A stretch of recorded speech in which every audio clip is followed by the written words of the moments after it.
Hoover Thiefcheck, Burglar on Bellbox.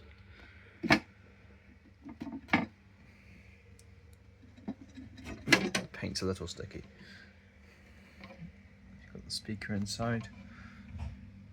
I've just got that connected to where the battery would be connected, because I don't know what terminals are for what. It is basically new. Got a tamper switch there. Speakers there, this is what the circuit board looks like. Obviously all the terminals there.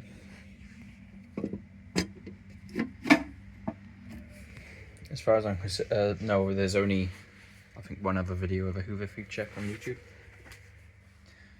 So if we take a 9-volt battery and, oh, it's the wrong direction,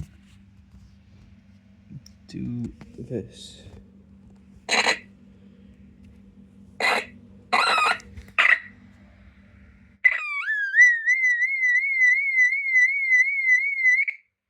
very loud. And it's vented. It's got vents on the side. It's in very good condition. There's nothing to suggest it was ever actually installed. Hoover wasn't very good with their paint job on the vents here.